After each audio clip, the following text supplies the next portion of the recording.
You're listening to the We Are Libertarians Network. Find more great shows like this at wearelibertarians.com. All right, let's get back to some boring subjects. Understand the risk to our country. Freedom brings people together. You're listening to the We Are Libertarians Network. Learn more at wearelibertarians.com. Welcome to We Are Libertarians. My name is Chris Spangle. It is great to see you today. Welcome to the program. Today we're going to talk about criminal justice reform. Obviously, that is on the top of everybody's mind, not just policing reform. We're going to spend a few shows kind of talking about that. But today we're going to talk to John Odermatt and Sarah Brady Wagner, and Rhinehold and Harry will be here, and we're going to talk about 7 essential criminal justice and policing reforms. So stay tuned right after this. Warning, this show is for adults, produced by semi-adults. So the language is sometimes strong and offensive. I don't know what I said. Welcome to We Are Libertarians, where our goal is to help you sound smarter while talking to your friends. We examine current events from a libertarian perspective while treating modern politics with all of the irreverence it deserves. There has been lie after lie. We toss out the screaming heads, put people before political parties, and give context to the news to make you think. Now, here's our host, a 15-year veteran of politics and media, Chris Spangle. Welcome back to the program. Again, my name is Chris Spangle. Thank you so much for joining us here on the show tonight. We're going to be talking about criminal justice reform. We're going to talk about things like qualified immunity. We're going to talk about things like ending civil asset forfeiture. And by the end, maybe I'll have nailed how to say that without walking. I said that sort of the way that Donald Trump walks down a ramp. So we are going to have a fun show tonight. Lots of old friends. We will start with the second oldest. Harry, how are you doing? It is so nice to see you. Yeah, nice to see you too. I'm going good. Finishing up the last day of my small mini vacation. Ooh, how'd that go? It was good. My wife and I, we took a small little vacation to celebrate our 17 years together. So congratulations. Just a little small one. Couldn't go anywhere or do anything, but you know. I know. Yeah, we went to Bloomington recently this past Saturday, and we're going to try and find some place to eat after going to a park. And it just ended up in Chili's because in the entire town of Bloomington, that was the only place you could eat. It's interesting. Next up is Rhinehold. Rhinehold, how are you doing? I'm doing well. I have not had the couple days off that Harry has had, so I am running on empty a little bit, but here to go and try to make it a fun time for everybody. Do your best. Next up is Sarah Brady Wagner, longtime co-host of the Wall Daily. She got her dream job. Hopefully it is still your dream job. You have to say yes now that you're on the internet. Yes. You are, what do you do now? Where are you working? I'm working with Grassroots Leadership Academy, which is the training arm of Americans for Prosperity. So I get to do, actually a lot of what I get to do is still criminal justice reform. So it's talking about what are some solutions to make better incentives and improve the whole system. It's been kind of nice that all of a sudden everybody cares about this issue that I've been trying to push forward for several years now. It is funny because somebody, I think it may have been you, Rhinehold, who shared in our chat, like, Democrats have done more in 1 week for criminal justice reform than libertarians had ever done. I was like, who do you think was building the pile of Kindle for the last several years? It's just, go ahead. No, it was more of a joke about Antifa, but right. It is kind of funny though, because you see, the left is suddenly like, okay, well, we're all on this bandwagon of we're going to really push criminal justice reform, and they look around for ideas. And luckily, you've got a few libertarian think tanks who are like, we can tell you what to do without police. Yeah. I mean, Justin Amash, day one, started talking about qualified immunity and was in a position to do something about it. And who cares if the Democrats are trying to co-opt it now and say and never mention his name, but he was there pushing the idea. It was a perfect opportunity for him to be a flagrant libertarian. That's right. First chance. It's the same thing with same-sex marriage and drug legalization. Libertarians have been on the forefront of that for decades, and the Democrats finally came along and decided to co-opt that. One of the OGs. Let's bring in Odie. Let's hold on, and then I'll come to you, Harry. But the OG of criminal justice reform in the Libertarian podcast space is OD, John Odermatt of Lions of Liberty, who hosts Felony Friday. Every Friday, you do what on your program, on your little show over there? Well, first of all, great to be here. Thank you for the invite. Good to be with you all and all the great We Are Libertarians listeners out there. My show is called Felony Friday, which I've had it for, 4 years now. I don't keep track of time. But I expose injustice in the criminal justice system. And, one popular way that I do that is by bringing on people who have suffered that injustice and been through the system and some decades in prison for completely nonviolent crimes and come out on the other side and share their story. So I have a lot of experience talking to people, learning their struggles, seeing these different crazy ways that people end up in prison, and trying to let more people know that, this is a serious problem in this country. My memory is being jogged. Sarah, were you on Felony Friday at one point? I don't know if I was. I don't know if you want to talk about it. I mean, it was on the internet. I was. In fact, it's actually one of the first things that comes up when you Google me, which took a minute to get comfortable with, because it was this nice headline that's college student gets arrested for Adderall. And it's like, oh, thanks. Really did a lot of work to make sure to have that not be the first thing, but I guess that's my job now. Well, the Lions of Liberty website, the SEO is so strong that you can't really overcome it. It is as powerful as Mark Claire's hair or Howie Snowden's alcoholism. There you go. It's very, very glad to have all of you here tonight, and encourage you to go subscribe to Lions of Liberty. Does the Grassroots Academy have a podcast, or we actually do? Okay. We just started one. It you know what? And I'm going to pull it up so I make sure that I don't get. She's just unwrapping it wrong. out of the box right now. It's that brand new. That's all she's doing right now. It is well, and the great thing is that we a lot of the episodes now have been criminal justice reform, because that's what all the questions have been. Yeah. Top priority. That's what it's called. Top priority. So make sure that you subscribe to those two podcasts in your feed. I want to take a minute just before we jump into the conversation to thank our patrons. I've been remiss, and I've been doing this at the end. It should be the very first thing we do, is honoring the people who help us so much. You guys are the ones who pay all the bills. You guys are the ones that keep us going.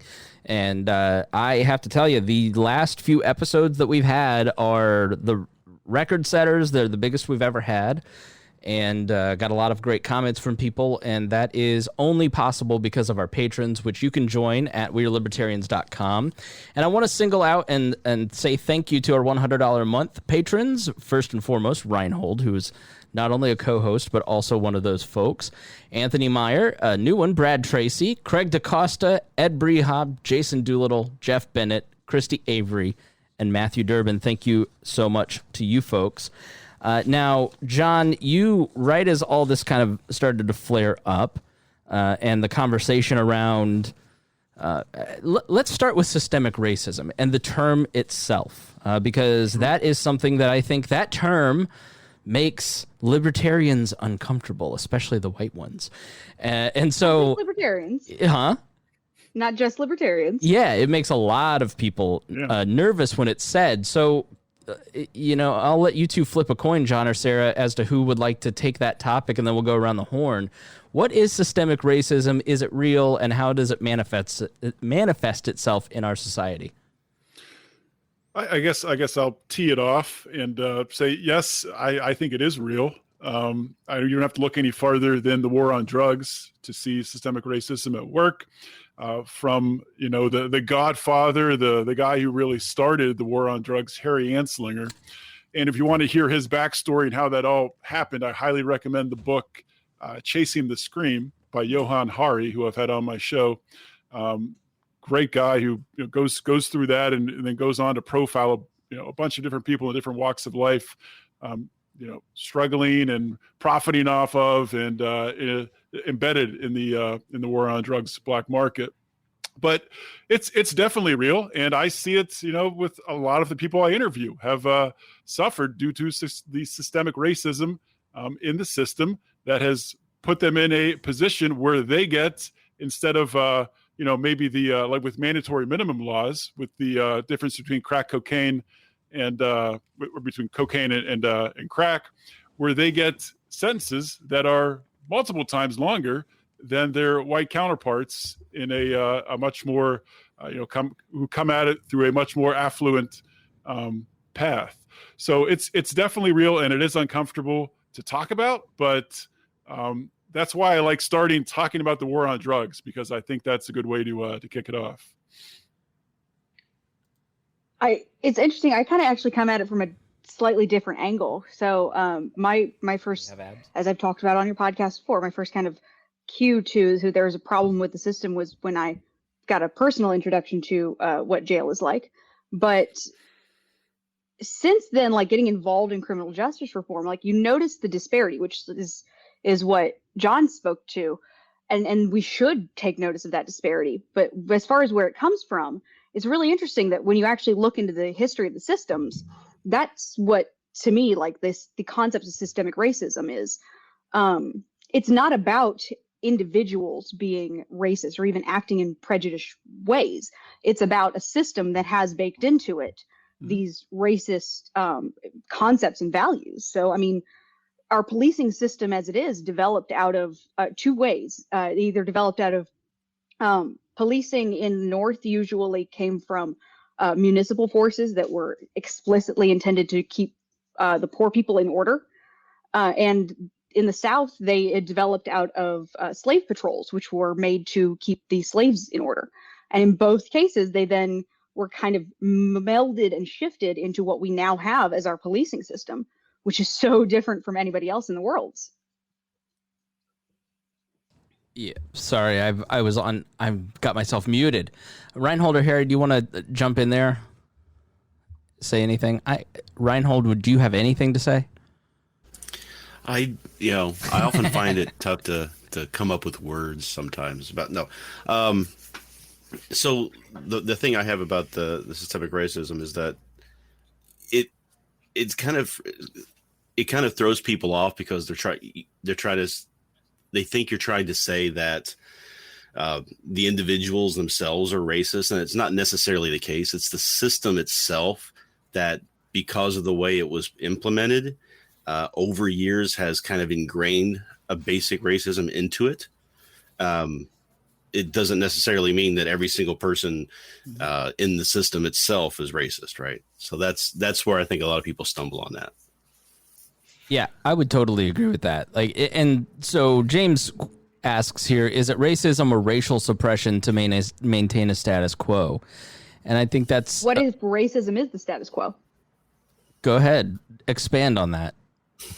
Well, I mean, I think that's really what we're kind of dealing with the fruits of. Is it's really, really uncomfortable to directly discuss oh, okay, we've had all these, racist values and issues within our society. Let's really dig down and figure out where they are so that we can not continue to perpetuate this. The status quo is a certain degree of racism because we kind of always have this assumption that it'll just work itself out.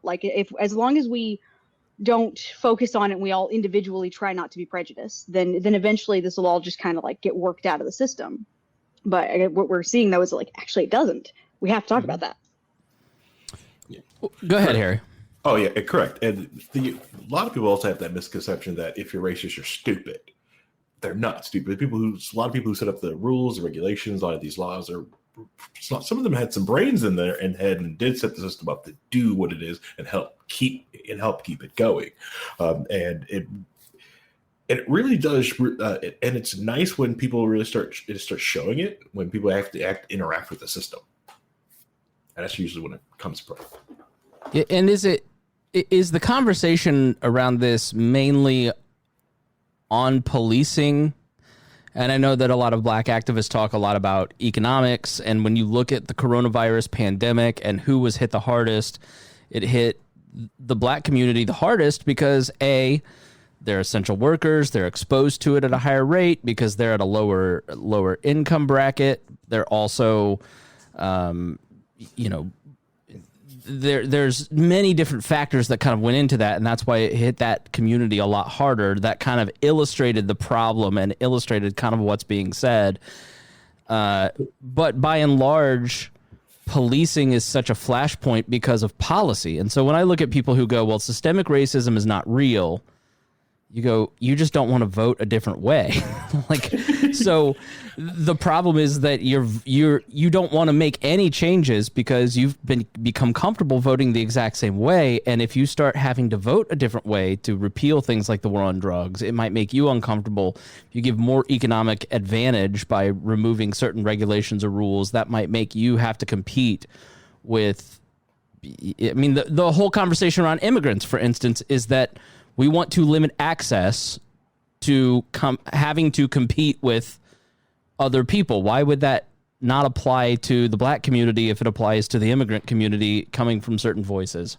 Man, am I off base? Do I have like a thread here or what?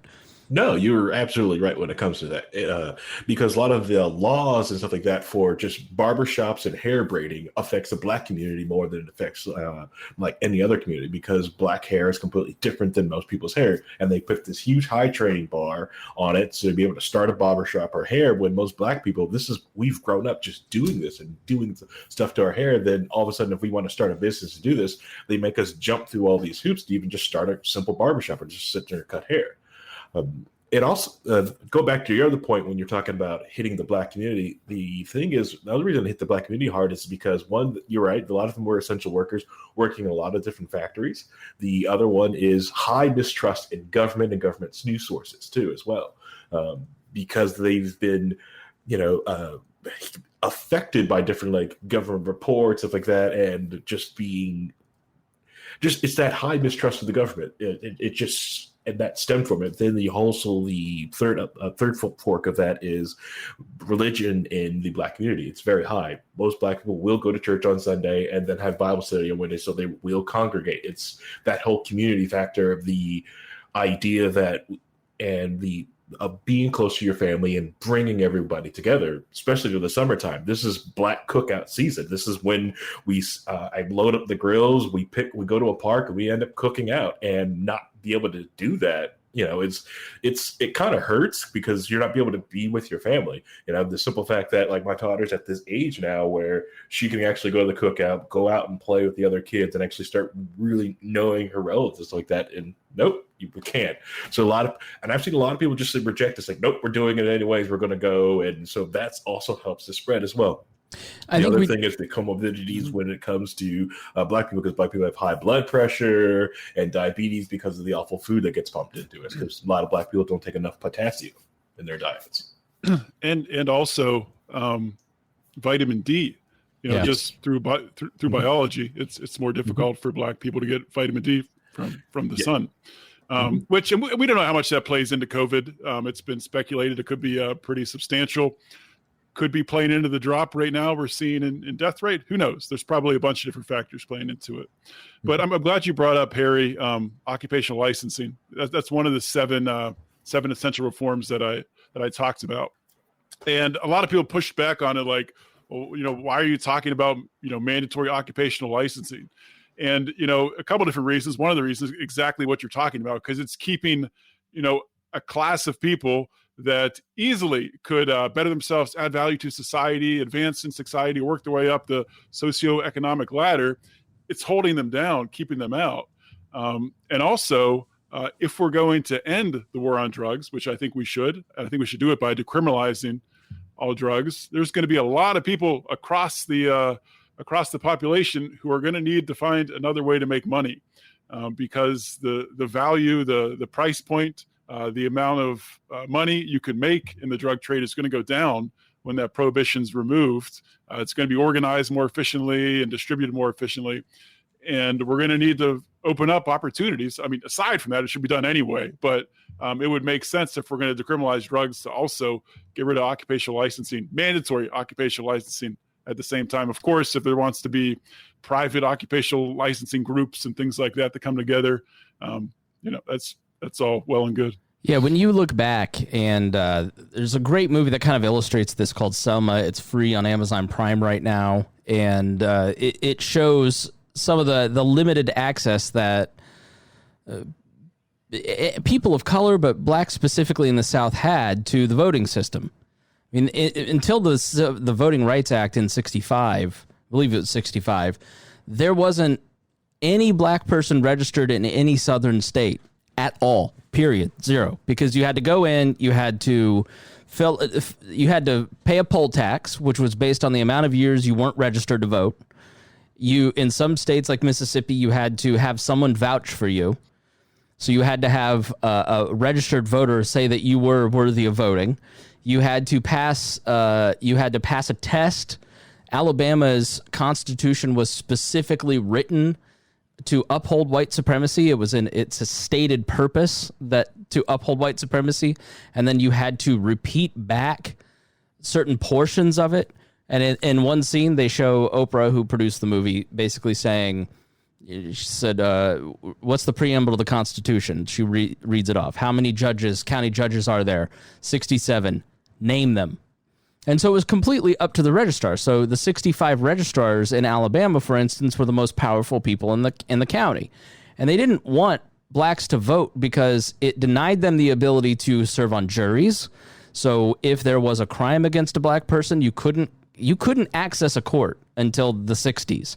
And if you did, you were wildly tilted against you, for instance. And so, and James Reeb, who is one of the protesters that got killed in the march, in the Selma March, that was a clear-cut case of murder, and it ended up not being prosecuted because it was a hung jury, I believe it was.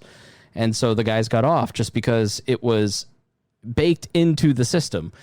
It was in their laws it was the fruit of the poisonous tree to keep people from registering to vote, which limited their access to jobs. It limited their access to justice. It limited their access to vote. You couldn't serve in political positions. And in Selma, they get the right to vote, and Jim Clark, the infamous sheriff, is voted out because 3/4 of the town was black. And so once they had the ability to vote, their power was removed. And so I don't think that people tend to think about things in a way like I'm reading this book called Grand Dragon about the Klan in the 20s. And the explicitness with which things were done in the 20s is far different 100 years later. But so many of the ghosts of that system, of Jim Crow, of the system put in place by our grandparents, put in place by our parents, those still exist. And limiting access of people that don't have not historically had power, that is what the conversation is. And so one thing that I think we keep running into is that people think that if they acknowledge a problem exists, they must then co-sign all the solutions that they're uncomfortable with. And that is what I would encourage people to kind of lean into the discomfort a little bit. And if reading a book makes you uncomfortable, watching a documentary makes you uncomfortable, even, I was talking to a family member and they're like, well, I was trying to watch this auto program and then there was a 2-hour conversation on race, so I just tuned into my DVDs. Because he literally said, I don't want to be uncomfortable. And that's kind of the conversation here is, should we, answer's yes, start talking about how the political system is structured and where does it need to be reformed, abolished, changed, because it's not working for people. When your fellow Americans start saying overwhelmingly, this is not working, this is happening to us, please pay attention, we're being denied liberty, we're being denied justice, do libertarians turn their face and say, I only care about my personal liberty, not yours? And I don't find that to be acceptable in any way, shape, or form. We have to fight for freedom and liberty in our own communities, in our own lives, and around the world. And wherever state power exists, it needs to come under a microscope. And when the state kills someone by putting a boot on their neck, we should be concerned with that because they have state authority, they have state power, and so they have to have a higher examination. It isn't a matter of George Floyd had a criminal record, so it's a flat binary choice between the cop versus George Floyd. No, that's the state. The state has a certain responsibility that we need to think about. And so that's what this conversation is about. It's not to call people racist. It's not to say that if you vote a certain way, you are racist. That's not what it's about. It's about saying, What are the parts of the system that are denying justice and liberty to your fellow citizens, and what do we need to change and how? And there may be some racist pieces of our history that began, like the war on drugs, for instance. I was going to save this till we got there, but John Ehrlichman, Nixon's former domestic policy advisor, in 1994 said, this was a guy who was basically chief of staff to Nixon, who your grandparents voted for, said the following: "You want to know what this was really all about?" He asked with the bluntness of a man who, after public disgrace and a stretch in the federal prison, had little left to protect. The Nixon campaign in 1968 and the Nixon White House after that had two enemies, the anti-war left and black people. You understand what I'm saying? We knew we couldn't make it illegal to be either against the war or black, but by getting the public to associate the hippies with marijuana and blacks with heroin, and then criminalizing both heavily, we could disrupt those communities. We could arrest their leaders, raid their homes, break up their meetings, and vilify them night after night on the evening news. Did we know we were lying about the drugs? Of course we did. That is a man with political power that had no problem, in order to keep his political power, robbing the liberty and the lives and the families. I've heard conservatives my whole life, coming from a Republican background, say, we just need black fathers to do their job. Well, that's the root of it, right? Like, so you don't want to look at the root. You don't want to look at the cause. You don't want to look at all this stuff. And it's maddening to me that that people will look at this stuff and not go, all these other pieces that we find to be egregious, I'm going to turn my back and not look at this thing because I'm uncomfortable with it. So with that, let's start with the 7 suggestions or demands. Let's call them demands. Demands. We demand. I'm not the most forceful person. I demand that you follow these 7 steps.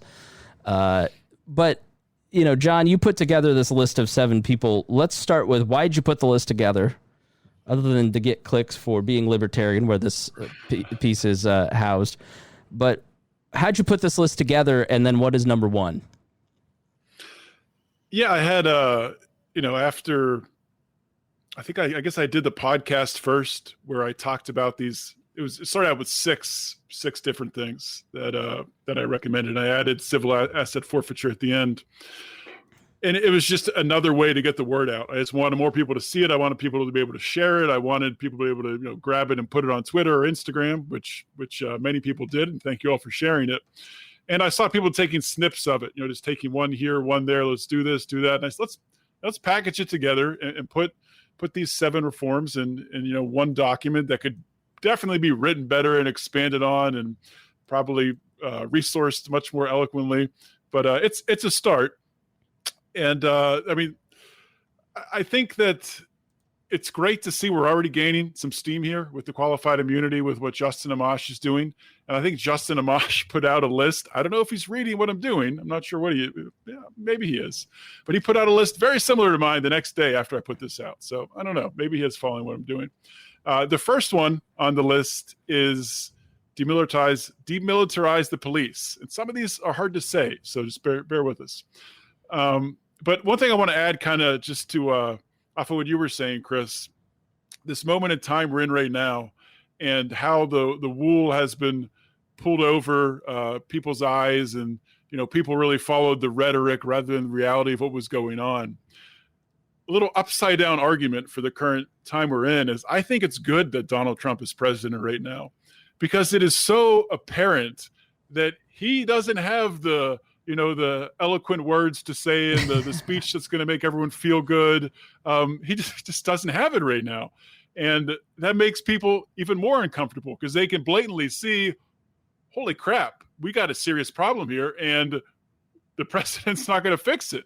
So I think it's actually kind of a good thing, because it's keeping the focus on this, on the actual reforms to the system that need to be done. Yeah, I said that in the last episode, something similar, in that the politics of domination, which, like, go watch 12 Years a Slave, right? That movie, which illustrates a free black man who gets sold to southern plantation owners, eventually gets freed 12 years later.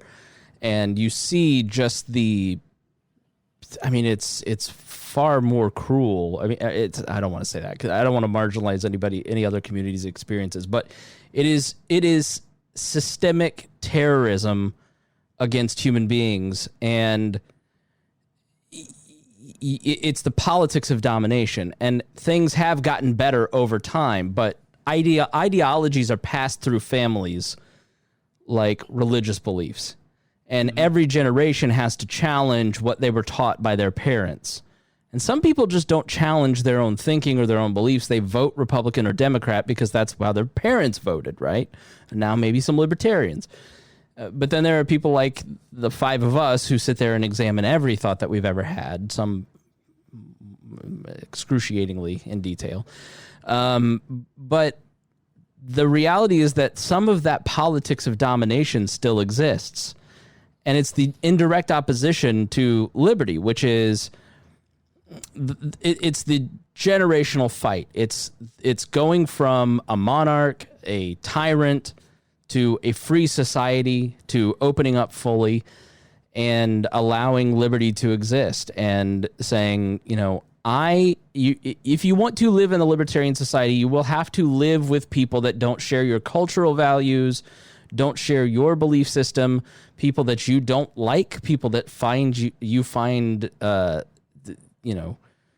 immoral. But the reality is that some people don't like that, so they're willing to use the force of the state as a tool to control the people that they don't like. It's just the truth. And so Republicans and Democrats employ those tactics in an effort to dominate the people that they don't like. And much to what you said, Donald Trump, it became very clear to me, the breakdown, when he said to governors about these Black Lives Matter protesters, you must dominate them. You must make sure that you use them as an example so this gets under control. But then he soft pedals against his people when they're in the Michigan State House. And then everybody walks across the street and picks up the other guy's signs, 6 weeks later. Now it's 6 weeks, not even 6 months. So, yeah, it comes down to the politics of domination. And at the tip of the spear are the police. As we've mentioned in a few episodes recently, it is a matter of the police being the vanguard of the state. Every law, regulation, rule that is passed has to be enforced by a police officer. And so fundamentally, you have to pass less laws and elect better people. And that is a big part of the problem, is that people don't want to give up their ability to dominate other fellow citizens because they either feel that this is in my self-interest to limit competition and to enforce my beliefs on others, or they feel it is in their self-defense that they must vote a certain way. But either way, we're perpetuating a system that continues on. So the politics of domination versus liberty is a constant human struggle, and you put it perfectly. Well, I think maybe that's at least for us, that's what we really focus on, is that conflict between domination and liberty. But I guess my fear in this, the way that you were describing that, my big concern is I could see the left, and I kind of gradually see them moving in this way, especially as you see a lot of the justification of the defund the police rhetoric. You see that they're kind of shifting towards, well, maybe we don't need less laws. I actually saw one tweet from a left commentator who specifically said, things we need to do, we need to have, less militarization. But the last thing she said was, what's probably going to be the hardest is we probably need less laws overall. I could see the left coming up with an idea of, well, maybe we don't necessarily need more true liberty. We just need gentler enforcement. We have the police is absolutely the end line of the government's enforcement. But I hear a lot of arguments that are basically saying, well, we just need to send somebody who has coercion, but not necessarily a gun. The gun really has to be a last effort. But what could work beforehand without even reducing the laws? Like the idea of forced rehabilitation for drug users has suddenly gained momentum again because, well, that's so much better than sending a police officers. We'll just send somebody to incarcerate them in rehab. Yeah. That's what Joe Biden said recently. He got praised for it. We just need mandatory rehab. Well, that's kind of the same thing as prison, actually. A different jail. Right. Yeah. I mean, and there's some of the policing reforms that I've seen, take that budget and use it for mental health professionals instead of cops. We view police officers as one size fits all respondents to this stuff, and it's unfair to them to have to deal with a lot of that stuff when they're not properly equipped. I mean, I'm sure they're very nice people who are police officers, but they're not social workers, and some of these situations can be dangerous. But I've been in situations when I went to the New Orleans convention. I got into a situation where police officers were needed because the guy had a weapon and he was hunting me and a friend, right? We were in a restaurant and he was outside, and if we came outside, it was going to be a problem. But then in Philadelphia, it was simply a matter of somebody needed to talk to that guy. Yeah, Philly. I got attacked by a homeless guy there too. And he needed a... Really? Yeah, John's from Philly. He knows. You're Philly, right? Not from Philly, Pittsburgh. Pittsburgh, but I know Philly. I know Philly well. Same thing. You have Spangle cheesesteaks. just looks like someone you want to attack. Yes, exactly. Right. Well, I'm the sucker that everybody walks up and, oh, he's nice. He'll give me $5, and I will. And so that was the situation where somebody needed to talk him down a little bit. So there has to be, and the police need to be involved in the conversation. From what I've seen, many of them want to be in the conversation, where it is a matter of let's decompartmentalize a lot of this stuff and stop looking at the police department as the first responder to every situation, and start kind of working things down a little bit. And that's a system of de-escalation. We talked in our other policing episodes about de-escalation. Police officers receive hundreds of hours of training on their firearms, but dozens of hours on de-escalation, which is a problem. And so the psychology of having the weaponry that they do is a big part of it, is it not, John? Yeah, I mean, this psychology comes back to what they're using. These when we talk about demilitarizing the police, and Donald Trump talks about dominating, he's not talking about being compassionate or persuading people. It's using force to make people comply, scaring the crap out of people. And a lot of times we've seen during these protests that a group will be protesting peacefully. Then all of a sudden the cops move in and start firing in their pepper spray bullets and roll the tanks in. And then all of a sudden chaos breaks out. They literally start a riot that was just a peaceful protest. It's happened many times. Isn't it weird that when people feel they're under attack, they want to fight back? I don't know what that is. Maybe that's like a deep ingrained thing that we have in us. Yeah, I suspect that if you went out to the people who were like, hey, would you move back? The president's coming through. Like 99% of those people in Lafayette Square probably would have said yes, and there probably would have been a percentage that said no, and I'm going to stand my ground. I'm with the resistance. But by and large, the people that were fired, that got tear gassed, probably didn't deserve to be tear gassed and would have complied or would have followed direction had you been a little more kind. There's it came out today, 98 cities have used tear gas on their citizens, which tear gas, I saw one commentator say, is illegal in war. You're not allowed to use it. Yeah, there's some interesting carve-outs to those war laws that specifically, like this was actually, I was reading recently, this was a big subject of debate when they were coming up with the Geneva Conventions, is because tear gas being considered a biological or a chemical weapon, that's what it is illegal in war, but it's considered acceptable to use against your own people in a lot of cases. Yeah. It's interesting that we have that double standard. So tell us a little bit about the Department of Defense's 1033 program, John. Yeah, well, I'm not an expert in it, but it was, it started, I believe, back in the 70s, I believe. It's been around for a long time. And I guess the important thing to know is President Obama actually weakened it a little bit, surprisingly enough. And as soon as Donald Trump got in power back in 2017, signed an executive order to make it even easier for these local police departments to beef up on military equipment. I don't know if you guys have had a different experience, but when I bring up demilitarizing the police, and mostly it's with libertarians, but I have brought it up with Republicans and Democrats, I haven't heard a single Democrat or progressive say that's a bad idea. Obviously, some Republicans are against it, but I don't think it's the number one thing out of these 7 that they would be against, especially if you talk them through it and, convey that really this, you're not going to persuade people or change someone's behavior or influence them by shoving a boot on their throat and punching them in the face. All that's going to do is make things worse. It's blowback on the street. The CIA talks about blowback, and Ron Paul famously talked about blowback during speeches when he talks about our foreign policy and causing terrorist attacks to come back on the United States.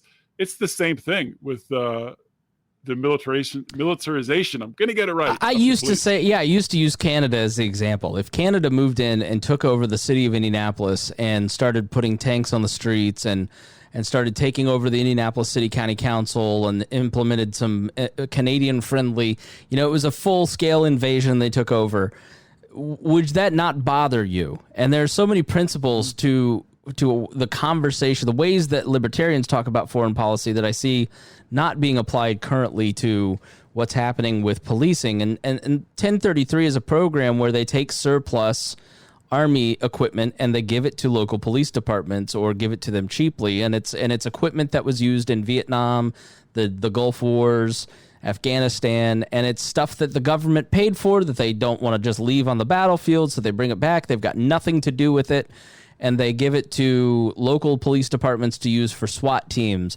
When I was growing up, Indianapolis had a SWAT team. There was a famous incident where Tony Kazriditz wired a shotgun, dead man's wire, to Richard Hall's head and paraded him on national TV in the 70s, and it was a big deal, and that got a conversation started about SWAT teams and how do we deal with violent crime, and that kind of locally helped lead to a lot of that stuff happening here.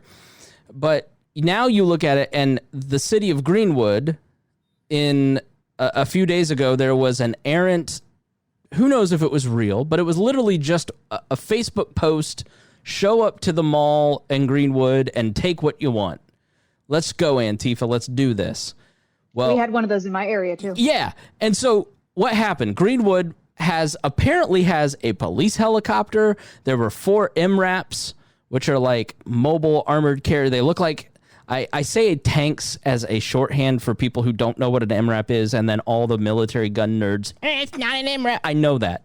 But people who don't know what you're talking about don't. So it's like a large armored vehicle. And so with conservatives, you just have to show them the video from 2 months ago in Arizona where there was a protest at a bar where Republicans were trying to drink, and they showed up with an NRAP and invaded the local bar. Like, they have no compunction about using escalated force when they're dressed like a soldier walking into the battlefield in Afghanistan. When they have no MRAP, when they have no police helicopter, when they have no militarized equipment, when they have less protection, they're less likely to use force. Because you really have to think about, what are the police? Are the police there to protect the rights of the people that are there arresting? Or are they there to enforce the laws by any means necessary on the population in a form of domination? And so those of us who are probably on this podcast looking at and think the first one, but then there are a lot of people who want any means necessary. It doesn't matter what the government does. Police have a hard job. It's very dangerous, which none of us disagree with, but that doesn't ensure that they get to roll up and just beat the hell out of us. Harry, you look like you want to say something. Excuse me. Yeah. Also in that law, they are also forced to use those MRAP tanks that they have. I'm going to call them tanks because to about everything else on the road, it's a freaking tank. Everything else is a Toyota Corolla SUV, which is basically a station wagon. So to everything else that's made of aluminum around it, it's basically a tank. Yeah. But it's not like these small towns that have it. It's every small town has one of these things. It's not that you just think, oh, there's just these big cities like Greenwood and Indianapolis. No, if you don't know, you can look up the Pumpkin Riot Festival in Keene, New Hampshire. Yes, the little small town of Keene, New Hampshire has an MRAP. Small town Lawrence has an MRAP.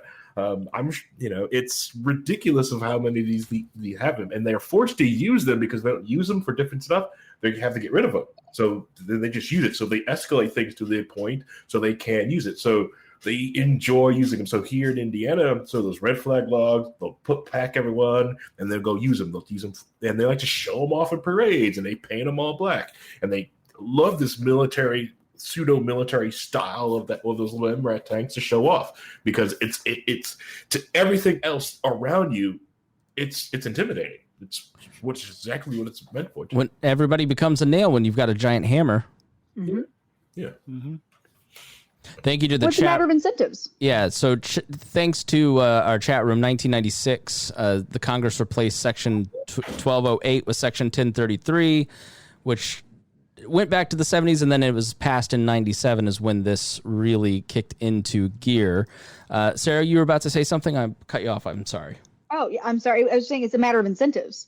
I was just thinking, I think Market Watch put out a list that is 6 things, not 7 things, that are very similar to your list. I applaud you for getting ahead of the curve there, as everyone throws out there. My weak list, only 6 things. But I mean, they even gave an easier to swallow version of what we're talking about here, where they talked about dissolving SWAT teams for towns with less than 100,000 people. Because just like you're saying, there's bad incentives there. You have this equipment, you have to use it. So we've seen, it used to be SWAT teams were only deployed for active shooter situations where everybody needs to be armored up because anybody could die at any time. Now, the most common reason that police departments use SWAT teams and all of this militarized equipment is for drug calls, is because they've justified to themselves, well, if there's drugs, then there's got to be guns, and therefore it's just as dangerous as an active shooter situation. I mean, that's not necessarily the case. And that's how we end up with things like Breonna Taylor, who had a warrant served to the wrong house, that it was just a drug situation. But they served that warrant with a SWAT team. And what's the outcome? You end up having one more person who dies unnecessarily. Rhinehold, anything to add here before we move on to number 2? The incentive thing is something that was brought up, and that's what I try to figure out with the police is how are the police officers getting promoted? How are they getting brought into saying that they deserve more pay and that sort of thing? So how are they being evaluated? And when you find that the evaluation is about how many arrests you have or how many tickets you give, instead of doing a good job of keeping the peace, right?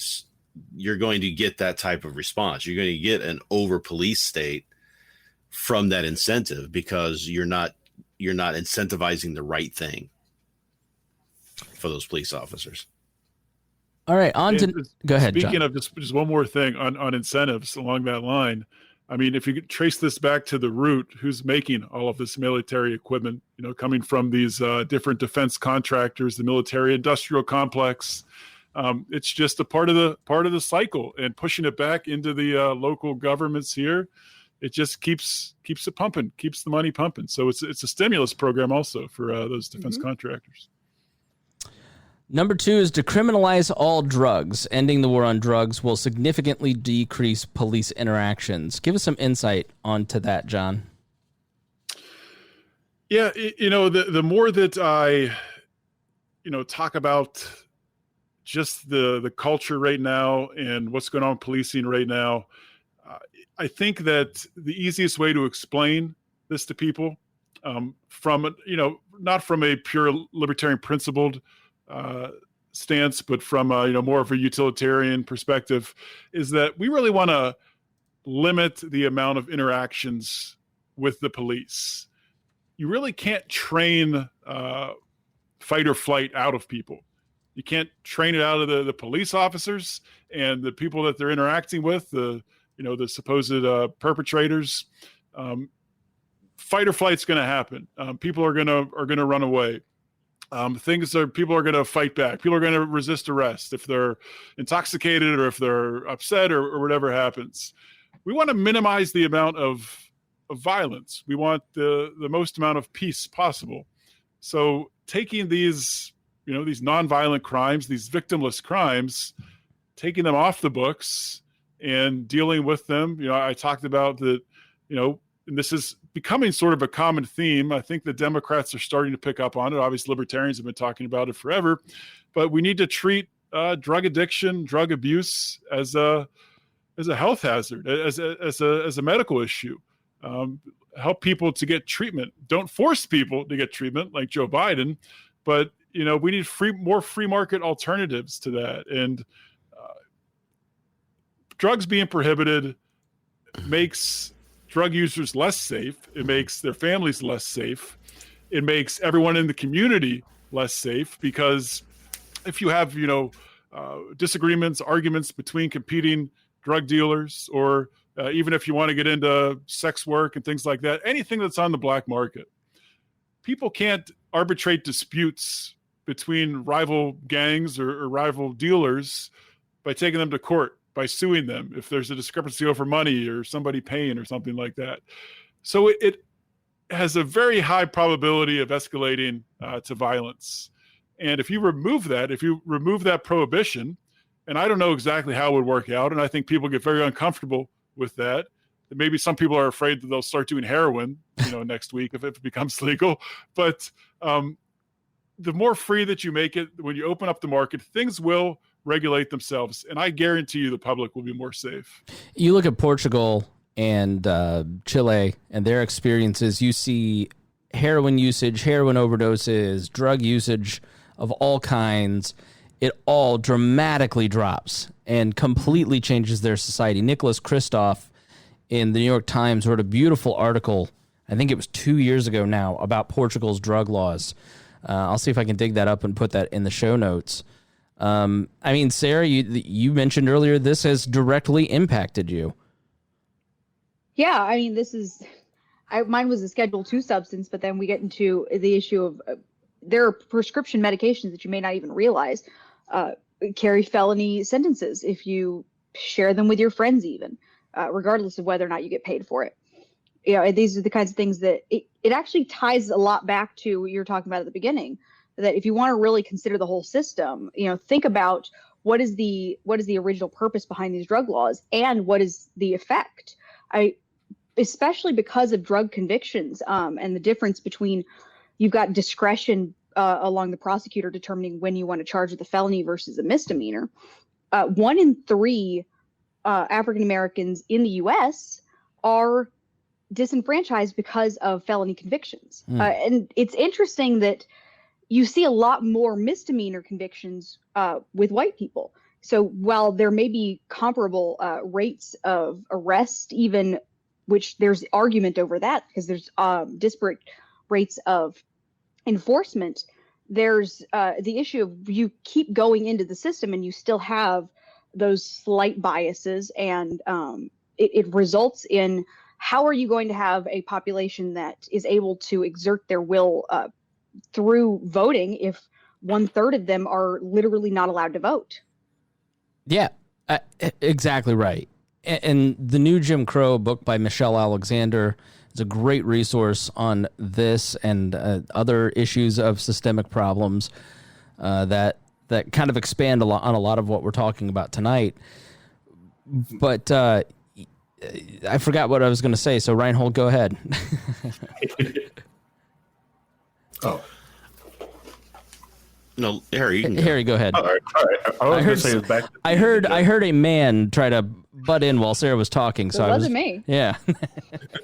The 1 in 3 black on trial thing, it comes from the simple stance that since black people are a minority, even just picking out of the pool like that, you're less likely to get a black person on your jury trial. So if you're trying to get judged by a jury of your peers, the likelihood that there's going to be someone who knows your experience, understands what you've gone through, to actually can see themselves in your shoes when you're getting ready to be sentenced is less likely, because if your town is majority white, if they're just picking people from a pool. So you're not getting judged by a jury of your peers. So it's easy to, you're probably going to go to jail for this crime. Second is the also lawyer craft, is that black people usually don't have a lot of money or resources available to lawyer up and have a great lawyer to be able to either plead to have things go down. So they end up having to take the plea deal because the prosecutor wants convictions. So we're gonna scare you with like 30 years in jail, but we're just gonna hold you for 2 years if you do the conviction. We'll let you out with like 5 years probation. So that's a lot of that aspect of which helps you discredit you from a lot of different programs. Like, well, we put on these programs in the Black community so they get jobs in trade school, but you can't have this, you can't have that. And programs that do try to get people out of those systems to help trade, they're like, they don't really support those or try to put them on a conveyor belt. The original Secretary of War, Henry Knox, weighs in here from YouTube and says, the war on drugs is not about the drugs. Why are people using the drugs? Jobs, mental health, physical ailments. We've made it about the drugs. It's about the people. And there's a great documentary that you should pay for to see if it's not. I think it's free on Tubi right now. It's called The House I Live In.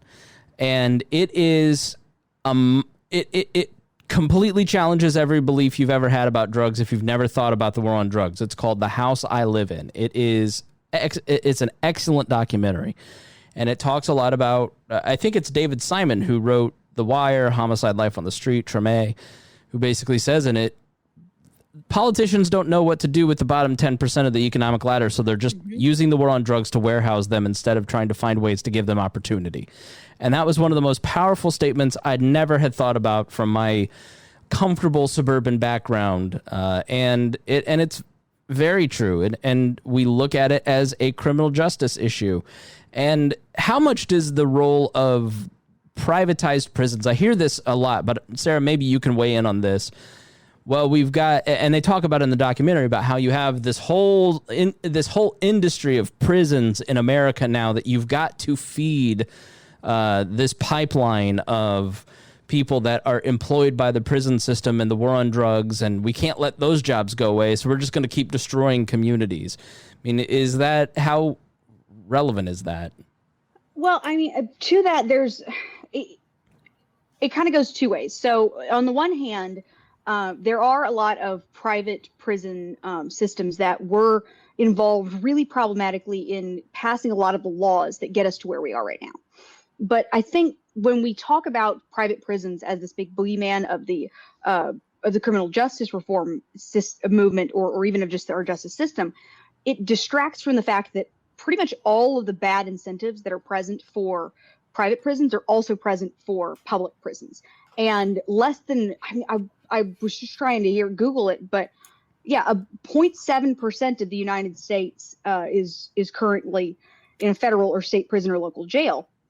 But of the actual prisons, a much minority, I want to say it's under 10%, are actually private prisons. The vast majority of them are public, federal prisons, state prisons, and the majority of people are actually, you talk about issues of bail, they're housed in private jails.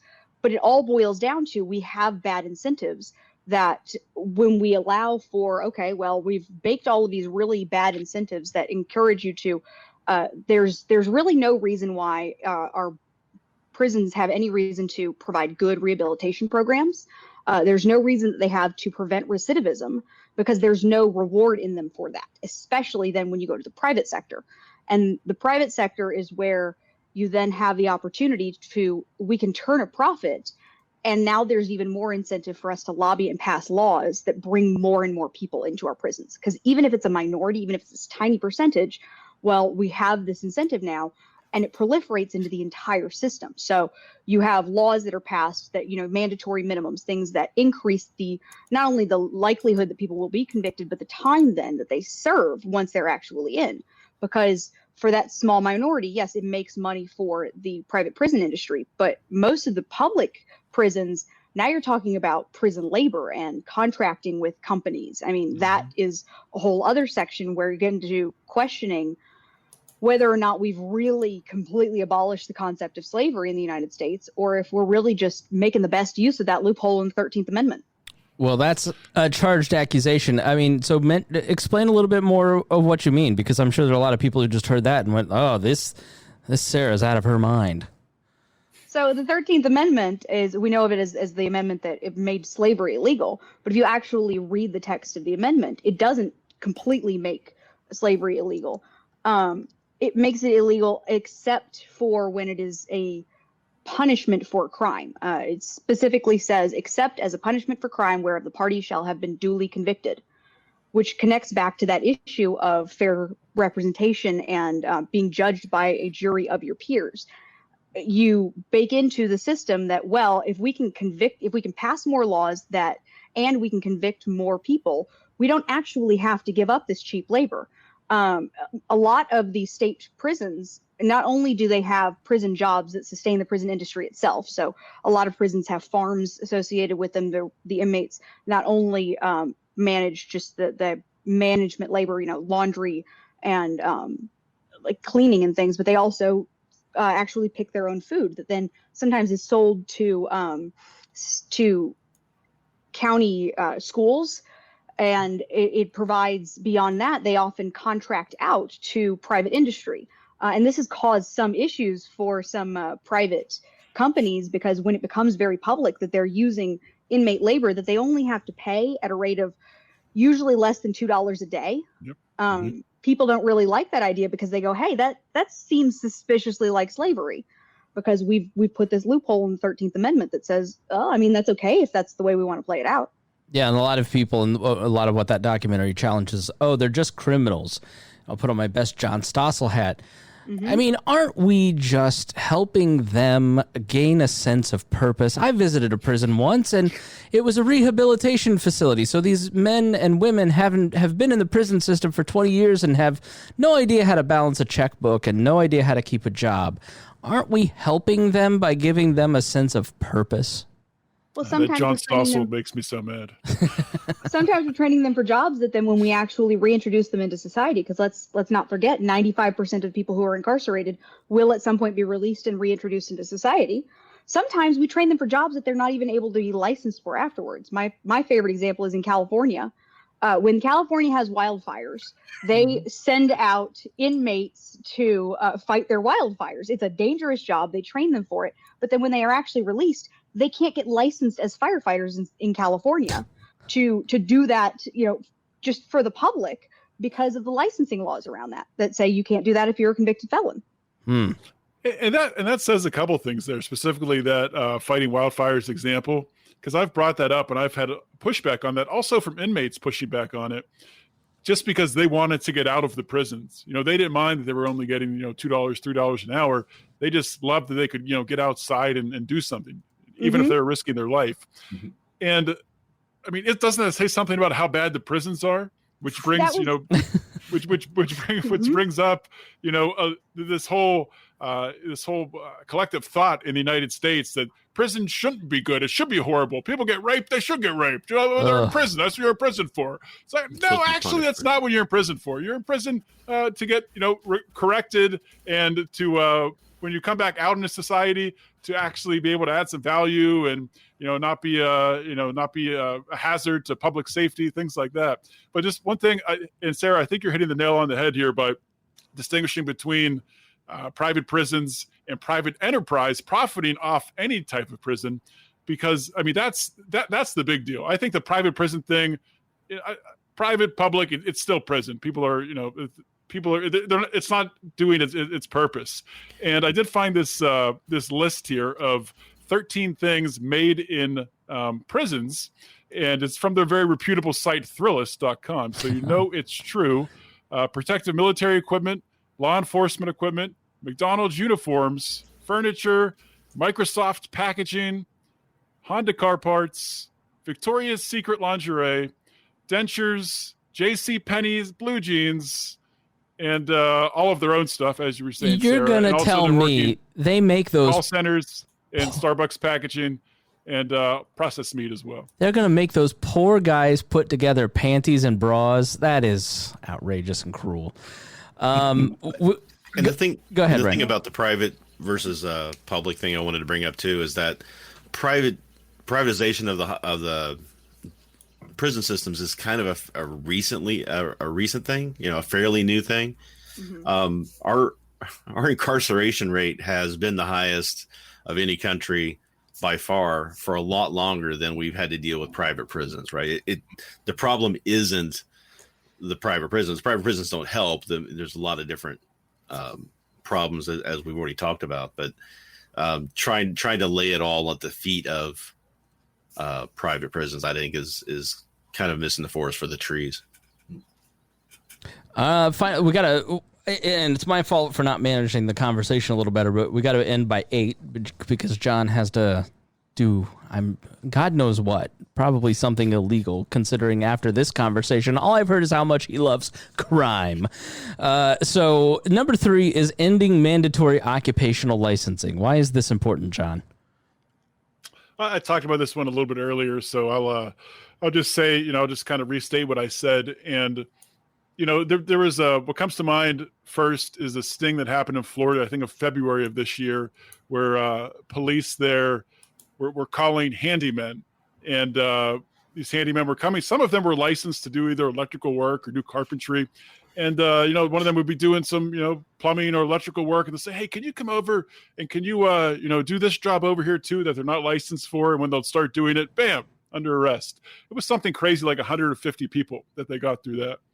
But on top of that, as Harry talked about earlier, I mean, this is one of the things that it really holds people down, and it stops people from developing skills and adding value to society. And, a question that Joe Jorgensen was asked recently on the Lines of Liberty podcast, actually one of my coworkers gave me the question to pass on to Mark, and it was talking about single mothers and single mothers who, are kind of, stuck and not able to advance, and maybe they don't have the education or the training or the skills to, really go out and get a job to support their kids.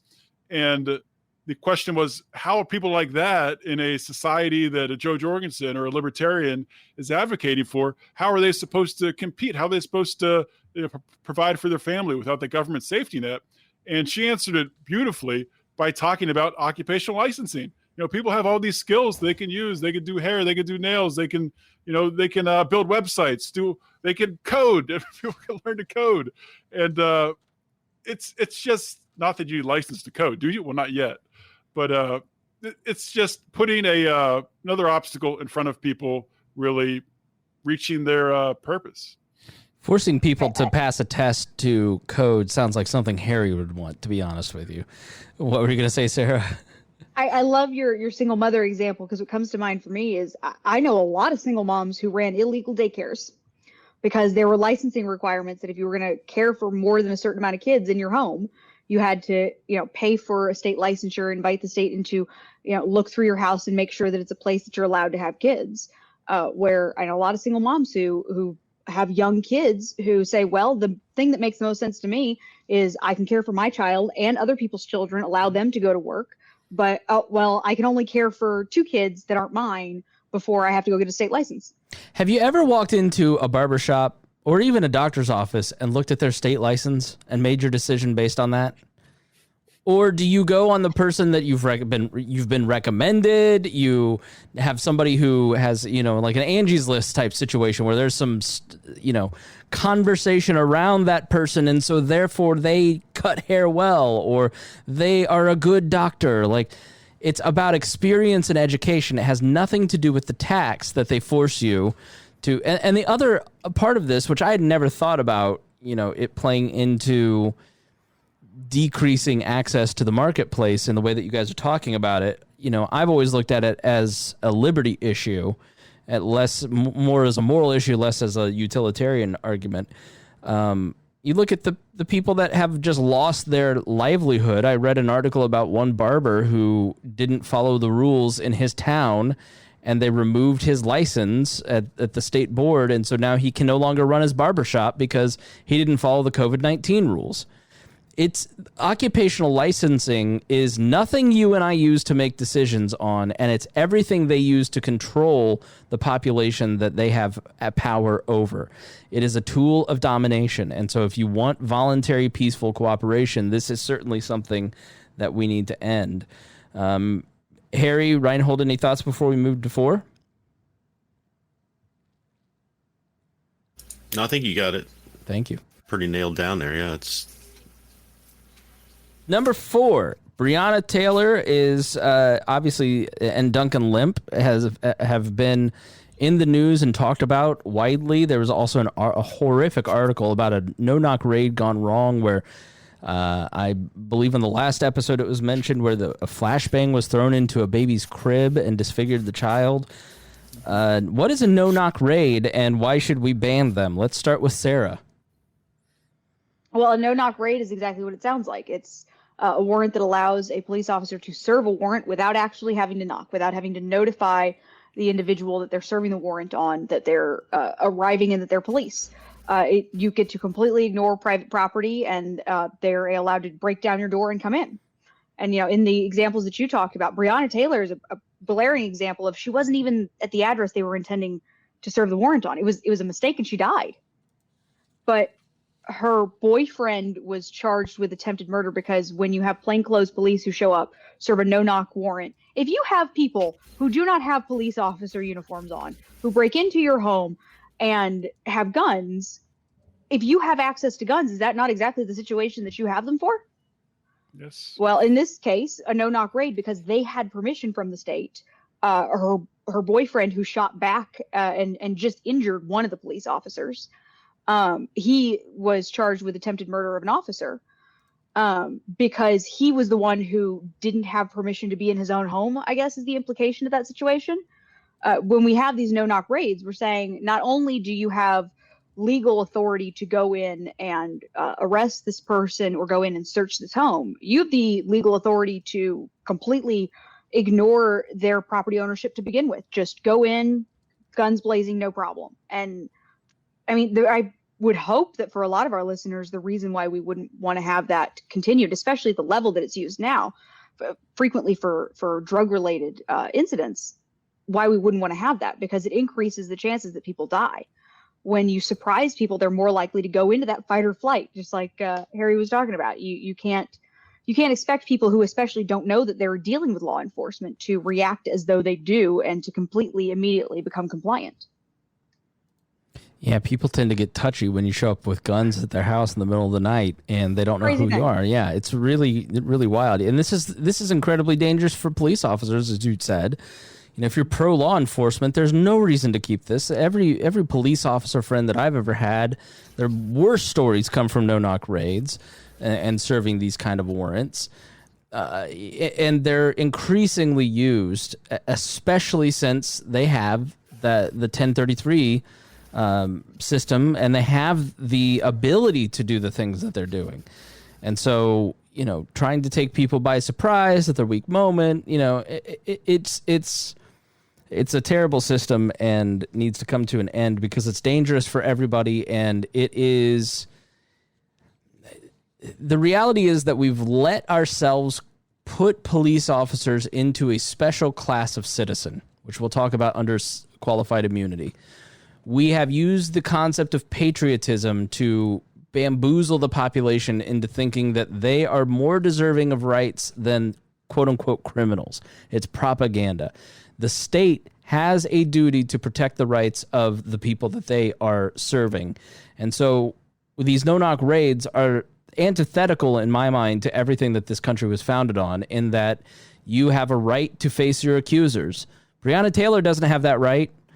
I mean, if you went to tea parties and you read the Breonna Taylor story and you think long and hard enough about what justice means and law and order means, the Breonna Taylor story completely...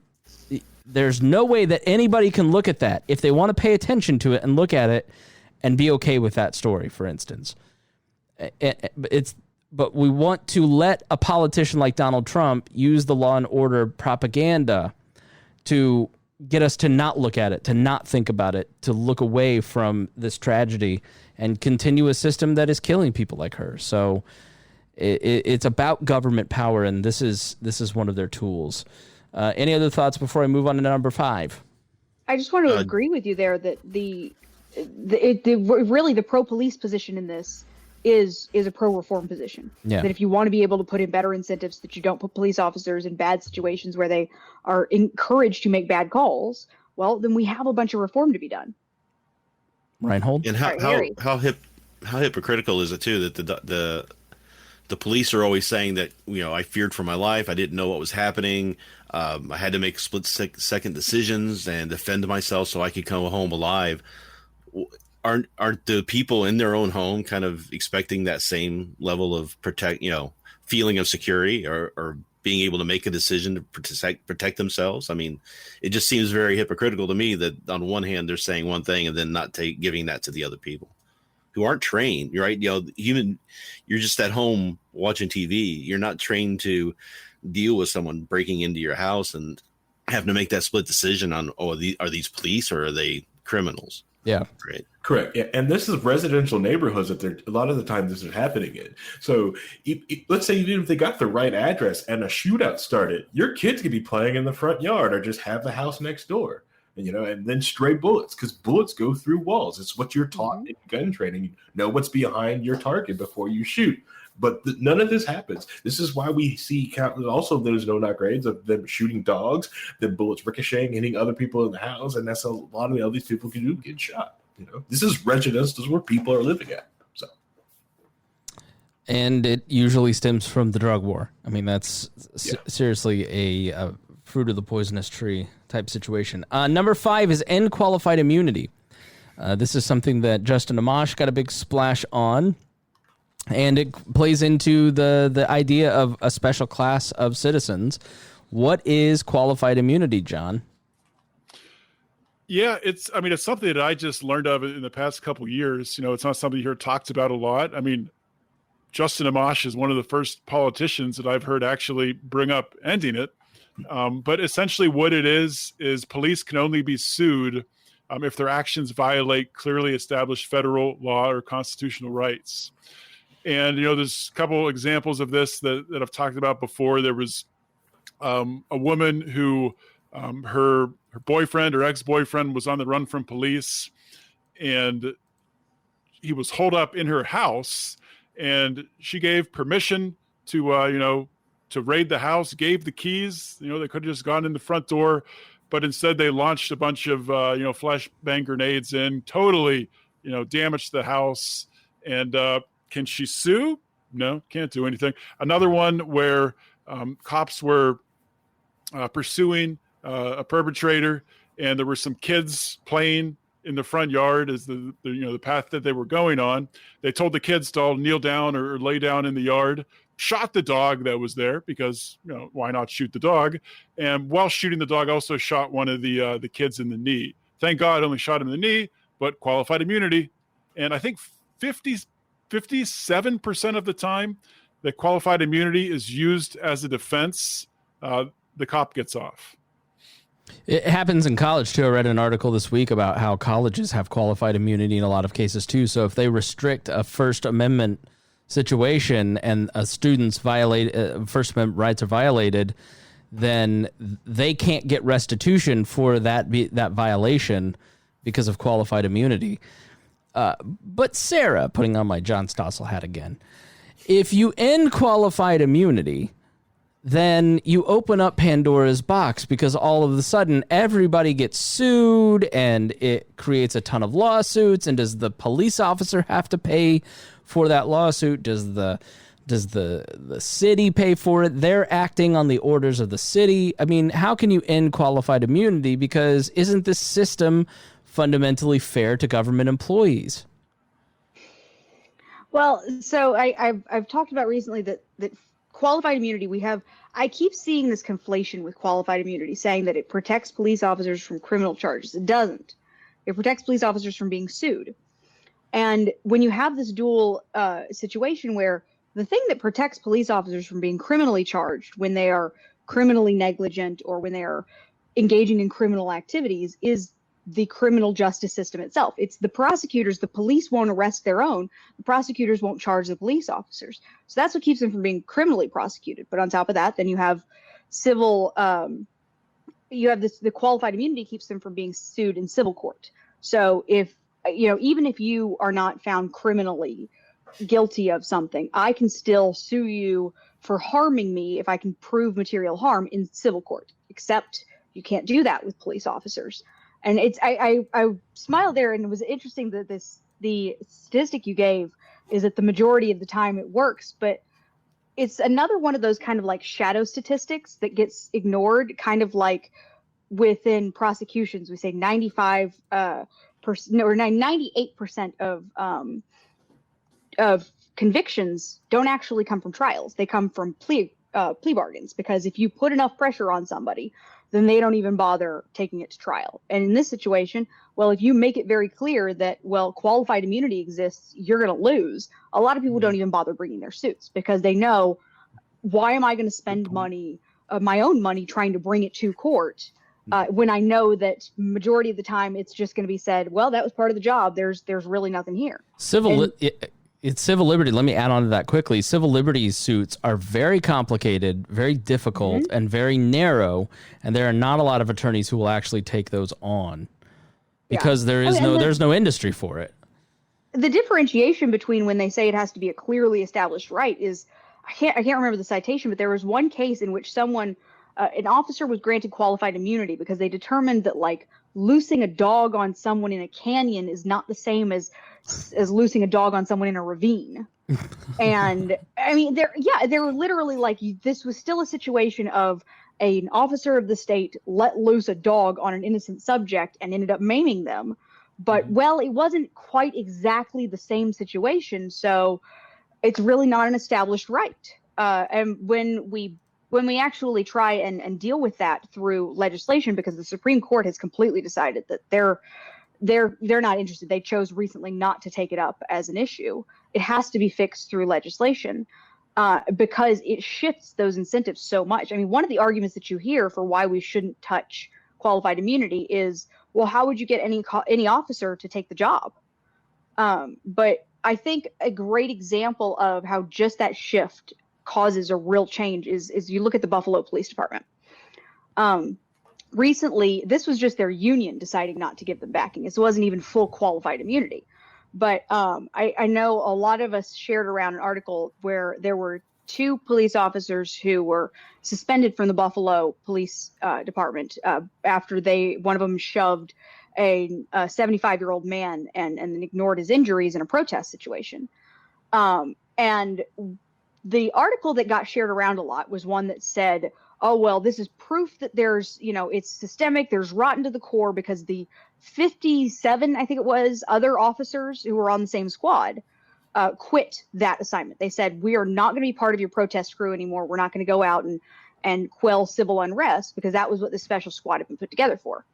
And it was put out there that, oh, well, this is just proof that they're bad. But in reality, what happened was their union put out a statement to them saying, hey, you know what? If this is the way that the city is going to act, we can't afford to defend you guys anymore. So if you are brought up on charges or if you are sued for your actions coming out of these protests, then you're on your own. And the officers said, that's not worth the risk for me. Yeah. And they quit that assignment. They didn't quit their jobs, but they said, we're not going to go out and try and, quell civil unrest if we are personally going to be held liable for our actions, because on some level they know this is too risky. There is too high of a chance that I'm going to violate someone's civil rights or I'm going to hurt someone. And if I'm going to actually face the chance of being held liable for that, I'm not going to do it. How is that a bad thing? Isn't that's just weird? Taking away their union backing. But when we're talking about qualified immunity, we're taking away their complete immunity. And we're saying, hey, if you mess up, you might be responsible, and see how that changes the incentives. Rhinehold, weren't you saying that? You're muted. Oh, sorry. Thank you. Now you did it. Yeah. I'm just used to having the privilege of talking all the time. Rhinehold, isn't it weird? Weren't you the one who said that incentives matter? I know Sarah said it too. And if there's consequences to certain decisions, I mean, but in the situation of policing, split second decisions of life or death, isn't that worth having qualified immunity? Isn't it worth reducing some of those incentives and consequences because they're acting in our behalf?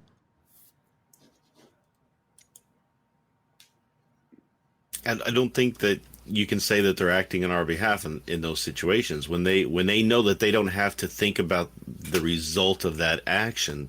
It changes the calculation you're making in that action, right? So if you're like, how many times we see police go up and then a dog comes running at them and they'll just pull the gun out and shoot it, right? They don't have to worry about the consequence of that action that they're taking. So they're going to take the more protect myself at any cost choice because there's no negative to it.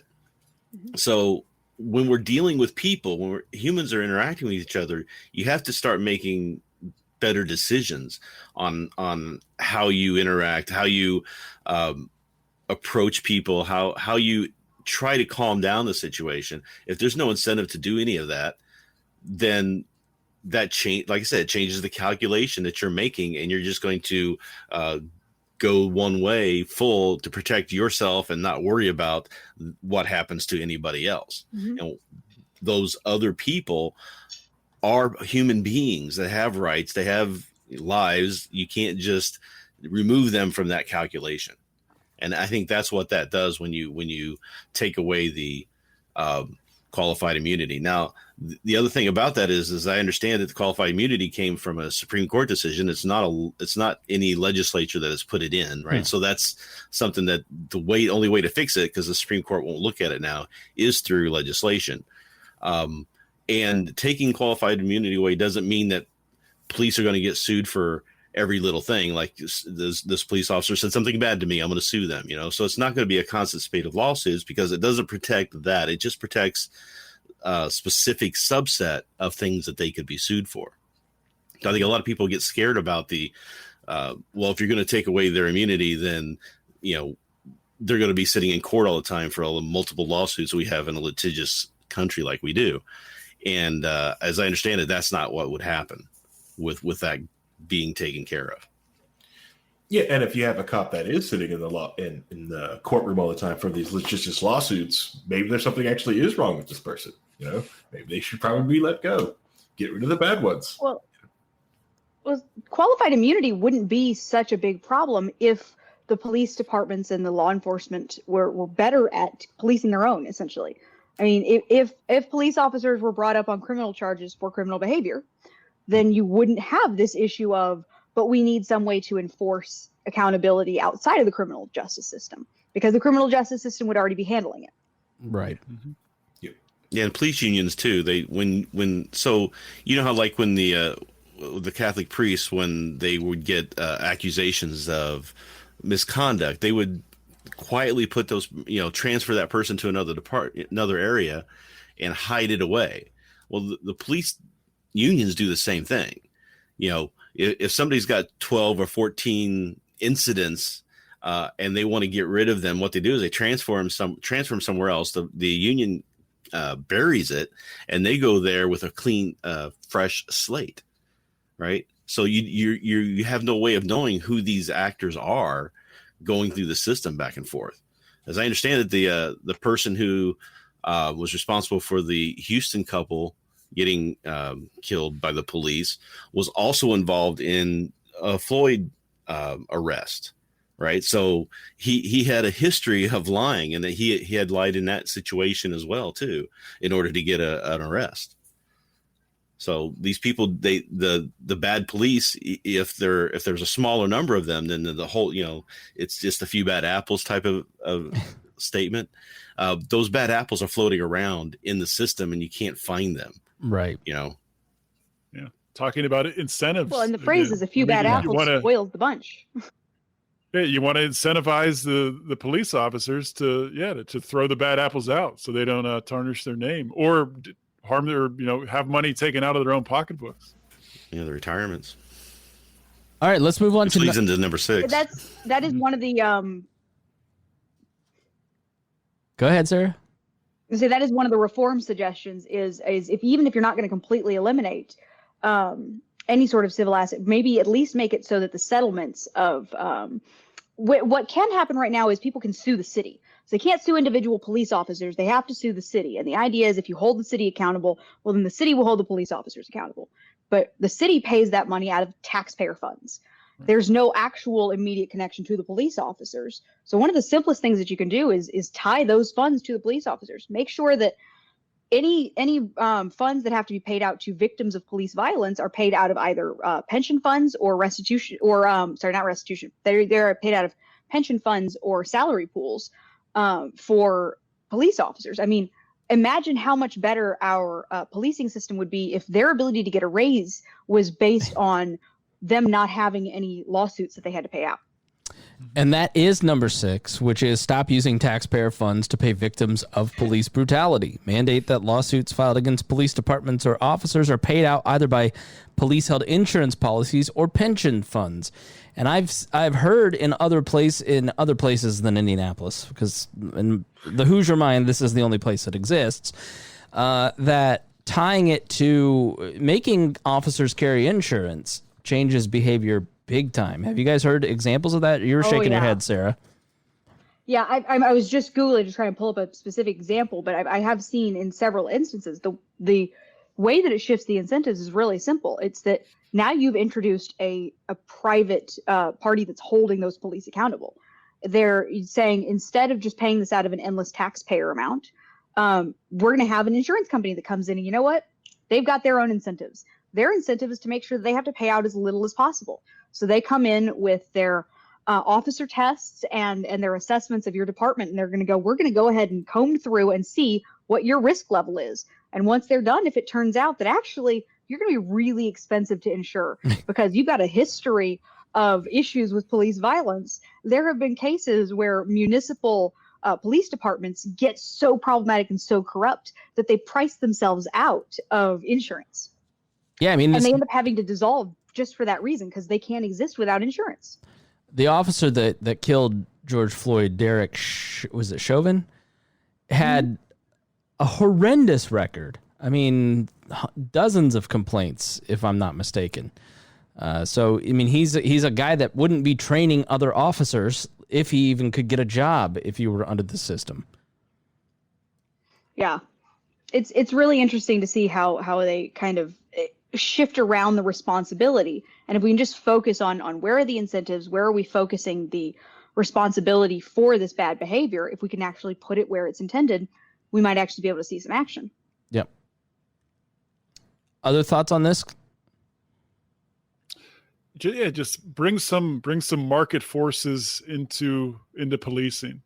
You know, it's not that different from you know, if you have a job and your coworkers, you have 5 or 6 coworkers that you work closely with, and 2 of them are always slacking off and looking at Facebook or Instagram during work, and they're, you know, getting paid as much or more than you. You know, not that you're going to go tattle on them or, you know, something like that. I'm not advocating doing that, but it's going to throw off the system. You know, that bad apple might actually drag down you to work a little less. Oh, they're on Facebook all day, I'm going to look at Facebook a little bit more. It's the same thing with policing. If you have people who are being permitted to, you know, to abuse their power, you know, and it goes by unchecked, and they don't get damaged financially or personally or criminally, then you might start thinking, well, then I can start doing some of those same things too.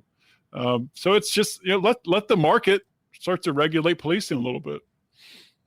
The market will price people out. I know I wanted to say we all know somebody, but I'm like, I don't know. It's actually kind of rare. Maybe you don't, but we maybe have met somebody at some point who's priced themselves out of car insurance. Uh-huh. And I know a lot of states have, you know, a state underwriter who will guarantee that you can get car insurance, but it can get very expensive. That if you have been in several accidents, if you've been a very expensive driver, and you've proven that actually you're going to get into a lot of very expensive accidents, then your insurance company is absolutely justified in raising your rates. I was just looking while we were talking, and Sacramento is a great example in California of a city who they didn't have insurance just on their police department, but they had citywide insurance. So instead of paying the money out of their taxpayer funds, they paid it out of the city itself had insurance, which would cover any sort of malpractice from the police, from the EMTs, whatever, anything that was under the city's jurisdiction, it would cover. And they had in 1 year, because of the amount of police brutality lawsuits they had, their insurance doubled. And when you have that kind of sudden jump in the amount that the city has to pay, that's a simple way that it incentivizes the city to go, whoa, why are we suddenly paying twice as much in their insurance? Oh, it's our police department. That's somewhere we really need to focus, because they're just making it expensive for the rest of us. Exactly. All right. I was just pausing for dramatic effect to see if anybody else would like to get in there. And that brings us to our final point of just 7 there's many, many more reforms and abolishments that we ought to make, but these are the ones we ought to do. We ought to demand they do it right now. And number 7 is something libertarians, first time I ever heard about it was from libertarians. They've beat this drum for a long time. Reason Magazine especially. It's incredibly important, and it is ending civil asset forfeiture. It's one of the most outrageous practices that the government takes on. Rhinehold, would you like to explain civil asset forfeiture? Civil asset forfeiture is legalized theft. So basically the theory behind it is that it originally came out of trying to combat organized crime. So the idea was that if you're, somebody who's an organized crime and we try to arrest you, you can pay people off and lawyer up really good. So you spend all this money that you've gotten ill-gotten gains, as it were, gotten supposedly illegally to protect yourself from any kind of punishment. So the theory was, well, we'll take their assets away from them so that then they have to kind of play on a similar field. And then it was later kind of extended out to drug users, right? Just drug dealers, the people who do the supplying of the drugs. So that's kind of the thought process behind it. But what it's turned into is if you're arrested for any reason, you can have your assets taken, like your car that you were in when you were arrested can be taken. Your property, your boats, your house, all these things can be taken from you. And even if you are not even eventually charged or the charges are dropped or you're found innocent, you don't get those back. They take them. It's an incentive for police to go out and try to find more and more and more crime because they're getting those assets and then they're selling them off at auction. And that's how they're funding all the extra militarized weapons they want to buy and all the protections from the lawsuits and everything that they're doing. So that's really what it's turned into, away from what it was originally thought to be for. Go ahead, Sarah. You just assume I'm going to talk. I know. I could see you. I know. I've done enough shows with you. I know you've got something to say here. I was just thinking that the best way I've ever heard that put is it's supposed to be that you can take anything that looks suspicious.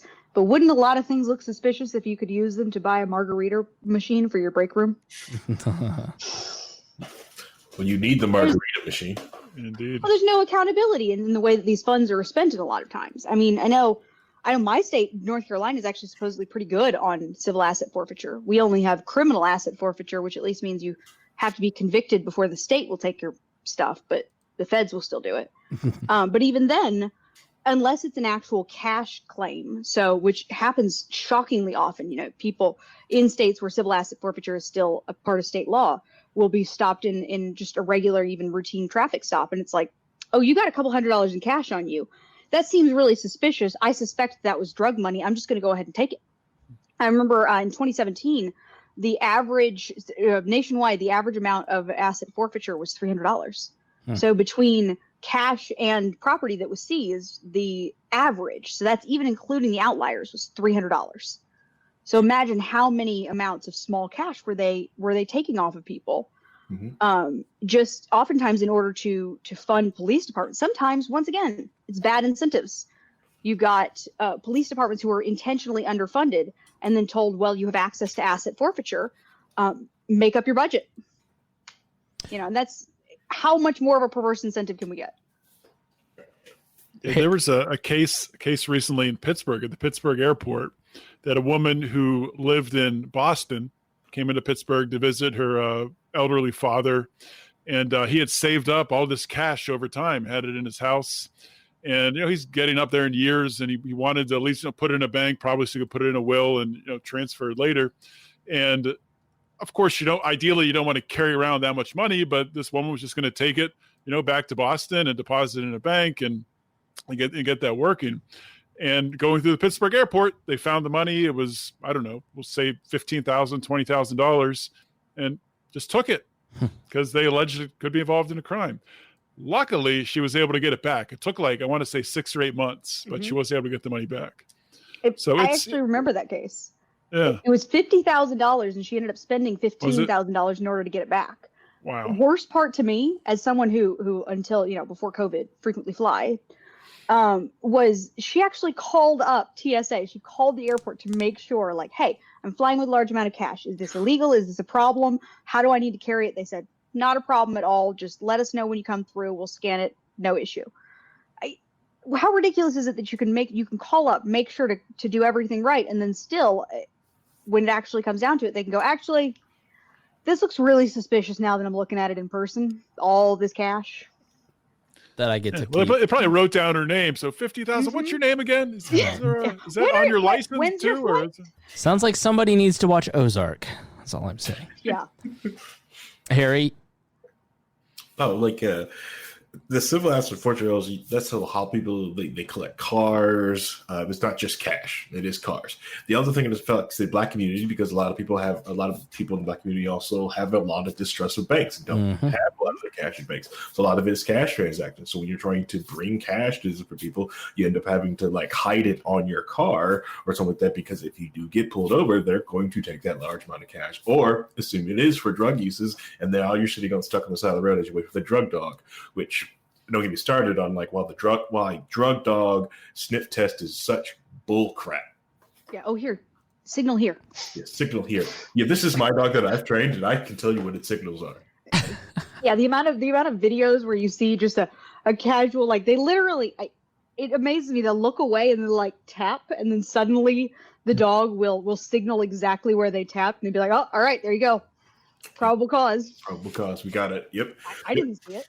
Mm-hmm. Yeah, which is bullcrap. That, like, yes, dogs' olfactory noses are very, very powerful, but how many cars can that dog sniff before it gets tired, and B, with all those cars whizzing by you, that the dog's nose is rendered ineffective. Mm-hmm. And dogs have bad days too, right? People have bad days. Dogs have bad days. They don't want to work. Maybe they're tired. They didn't get a good night's sleep. Mm-hmm. Yeah. I want to be a dog. You fake news propagandist. I would love to be a dog. What a life that dogs have. Coming from the cat owner. Yeah. Cats have it hard. They have to earn their affection. So, all right, guys. Any final thoughts on that before we move to wrapping up? And John, feel free to drop off if and when you need to go. I'm good for a little bit more. Okay. All right. Final thoughts on these 7 reforms, or anything else that people ought to take a look at. Let's start with seniority. Let's go with Harry first. Show them how it's done. All right.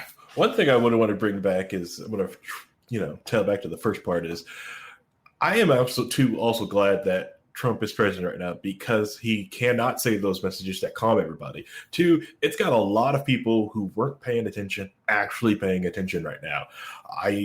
I'm frustrated that this is what's made them pay attention, but it's great because now I can go back and grab all these articles and all these news sources that has happened over the years and go like, see, this has happened here, this has happened here. Thank you for now paying attention. I think I was sharing the article around about the Chicago Police Department having the black site. And I'm like, and we barely knew about that black site back in 2015, only because protesters were disappearing. Yeah. And I was sending it around to them, like, watch your protesters. If you're out there protesting, keep track of your people. Find out, make sure your group gets home at night. Make sure. I remember you saying that, and I was like, there's no way, Harry. They have a black site. And then you showed me the article. And what is the black site in Chicago? Give us just a smidge more detail there. Chicago, they found out this black site because they were basically taking people to a site that's off the books, off the record, and it's basically a jail cell. And we only knew about it because someone actually had enough money to buy a lawyer, and they couldn't find him in the system. They knew he was booked. But they couldn't tell where he was. So the only way they found out of it because they accidentally arrested somebody who had money. Ooh, yeah. Lawyer. Ooh, surprising. And that's Chicago. Like, so how many other people that do get arrested around this country, especially at protests, get taken to these pseudo black sites around there and just get disappeared or just held on to until the protests die down and then released? And they think they've been in jail because you don't know any better. Because everyone also buys into the myth of the phone call. You do not get a phone call when you get arrested. They can't allow you to have what they want to, but that is a myth, So So I also tell people just like this is the time to all those old articles that you have and saved up and you've been just you because you know about these stories. People are paying attention now. Now is the time to send it out there and just show people. Like I was talking about the 7-year-old who got burnt by the flash grenade. It's just sad that all these stories have lined up and no one really was paying attention, and now they are. Which share them, send it to people. They'll read them now, and just have to admit like, hey, this is old. This is when you weren't paying attention. Let's give John the next final thought and shameless self-promotion time in case he needs to go. So go ahead, John. Yeah, I'd like to announce that I am ending my contract with Lions of Liberty and signing with I'm just kidding. Excellent. You're taking your talents to South Beach, Indiana. One more victory for the Wall Network. That's right. Mm-hmm. No, it's just awesome to be on the show. Great conversation. Great getting to spend some time with you guys today.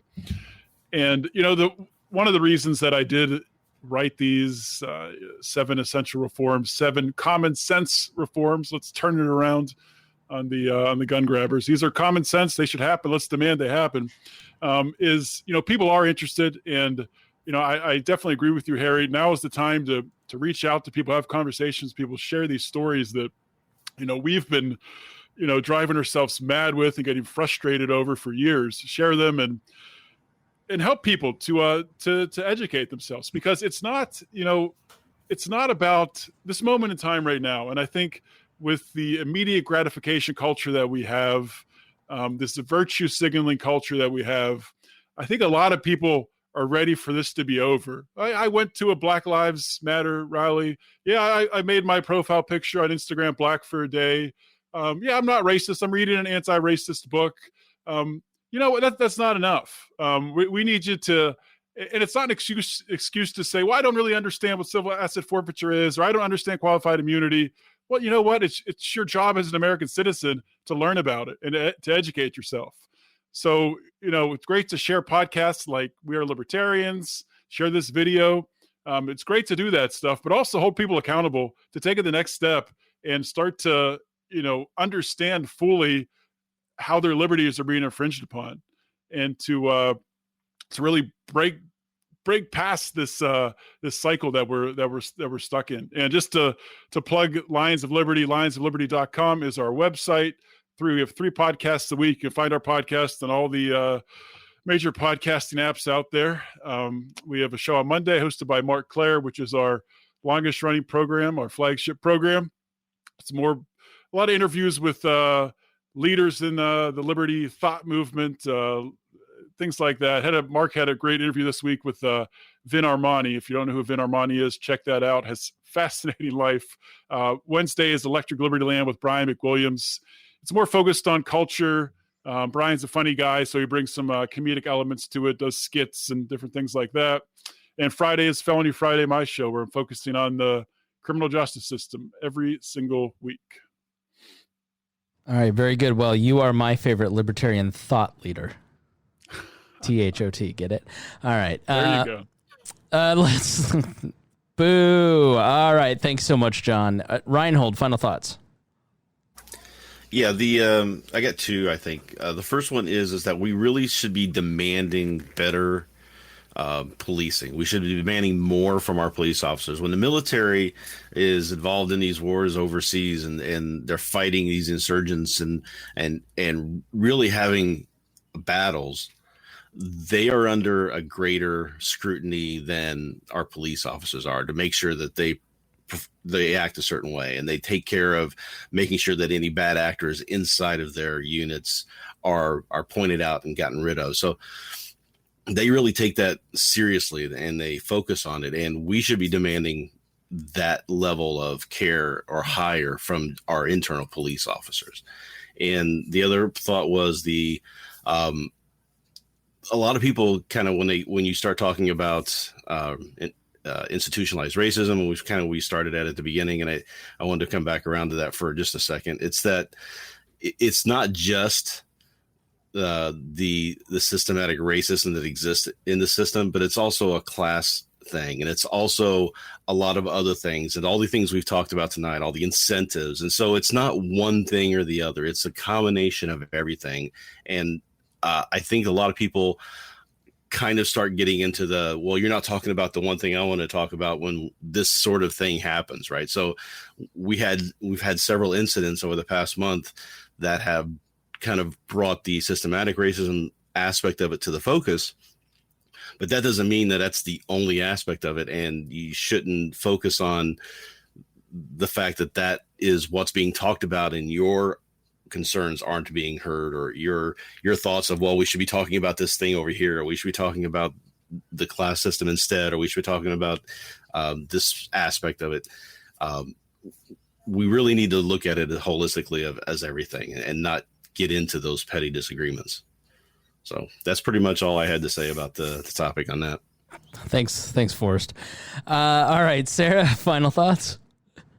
I kind of want to, again, kind of connect back to what was touched on at the beginning, and a topic that I don't see come up in a lot of these lists of reforms, but there's a lot of benefit that could be done by considering the voting rights aspect of this. That if we look historically, there's always been this huge disconnect between Black cultures and white cultures in America, but it's really been enforced by that disparate access to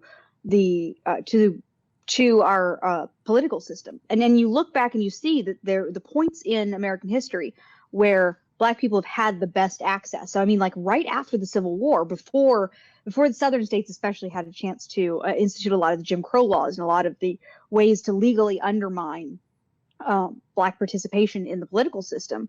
Those are the times where you really see not just Black communities, but our entire culture, our entire American society is really flourishing. We have increases in even like patents was my favorite thing that I recently learned about, is that when people, back to what Harry was saying earlier, when people trust our government, when people trust the systems that are supposed to be keeping us protected and supposed to be making sure to keep us equal and enforce our laws equally, then we have a chance to flourish. But when we know that these things are undermined by the systems that they are in, then it's not just some communities, it's not just them, it's all of us who suffer overall from the lack of engagement, from actually actively trying to keep our communities from having full access to engaging in civil society. But I mean, I think it's a really great list of reforms to start with. And luckily, civil asset forfeiture is something that's been getting more news time recently, and so has the issues of all of these different incentives that we've really been talking about. But the question really will be, is this just a slightly louder moment where now we're all paying attention to the protests and paying attention to this outrage? And yes, you got more white people showing up at protests, and we are more willing to listen and consider and care. But even things like Microsoft and I want to say Google, but the companies that were having Microsoft and Amazon, that's who it was, who were having facial recognition software to police. There's been a lot of support over the fact that they're taking away the ability of police to use their technology, but not a whole lot of focus on the fact that they're literally just banning it for a year. My worry is that we're going to see all of this enthusiasm around let's fix the system, let's reform, is just like it has in the past. It's going to die off, and it's going to remain just an underlying narrative until the next time that we have such a high profile situation. And, next time it might not be in a situation that's extra primed for protests and riots, where we've got more people who are unemployed, so more people can get out and get involved. Next time, it might be like it's been in the past, where while we're normally engaged in society, our economy is up and running, and people just look past it and don't even notice it. If we can actually get some reform done now, if we can actually make real difference, then maybe we won't have quite as many of those happen. Yeah, exactly. I mean, it's like the momentum is here. It's only boomer voters can stop us now. But even then, you can aim at it as we want to be pro-police here. Yeah. I mean, one thing that I've heard that really angers a lot of the Republicans and boomers that I know is the thought of there are no such thing as good cops. But if you dig into that, though, the whole thought behind that is because have you ever heard the term? It's a slogan that good cops either don't stay good or don't stay cops. And that's a statement not on individuals and not on good actors or bad actors. That's a statement on the system. As a statement about that you have good people who get involved and who really want to try and make change. But I mean, we can see example after example of when officers actually try to change things from the inside, when they try to hold each other accountable, when they try to be that good in the system, they're not given promotions, they're forced out, they're treated unfairly by other officers because the system is set up to encourage that we have to be insulated from the outside. I mean, they even teach in police academies that you are the sheepdogs taking care of the sheep. And to sheep, wolves and sheepdogs look really similar. Yeah. And that's the mindset. Yeah. Again, everybody's a criminal. And I remember when and I've said this on the show, so forgive me if it's repetitive, but I rode with a police officer because I wanted to become a police officer as a kid. And then in high school, I got a ride along my senior year. And the police officer was like, and this was 99, 2000, 2001, somewhere around there. Everybody looks at us like we're the a-holes, we're the enemy, but they don't know all the good stuff we do, and listed off several good things and public services that they did and charities that they had raised, and and I'm even guilty of painting with a broad brush on this issue. But individuals in a system sometimes have a hard time separating themselves from that system because of that personal incentive. They're just doing their job. And we never hold the system accountable. We're blaming the police officers, but I bet if you sat down and talked to most police officers, they wouldn't want to have to deal with what they deal with on a daily basis or arrest people for what they, there's always going to be the authoritarian psychos in any group, but especially attracted to this line of work. But I don't think they want to have to enforce all the stuff they're doing. I don't, I just had that moment of clarity when I watched on the Circle. I drove by after the first night of rioting here in Indianapolis, watching several police officers put on their riot gear. And I'm just like, I bet those guys don't want to do that. I bet they don't want to go down and be involved and get in. They don't want to have to do this, and that's where I think it comes in. We've had several conversations with listeners over the years where they've emailed us and said, I work for the government. What should I do? And I'm like, quit. Find a way to do something else. But then there's attrition, and then you get the worst are attracted to the policing industry. And then you end up with Joe Biden and Donald Trump as your choices because nobody who's sane and rational wants to run for president, and so that's why you just have to work on decreasing the power of the government overall, because the nature of bureaucracy is that it completely erodes the people that are in the bureaucracy. And what I learned from that police officer, this is quoting him, I've never forgotten it. We spend 90% of our time around the bottom 10% of the population, which I think is a telling psychological line there. And then eventually 90% becomes that 10% to us. Everybody looks that way. And after 15 years, something happens to officers where they just flip and they turn into somebody that is, problematic. So somebody just rang my doorbell, so I got a little distracted.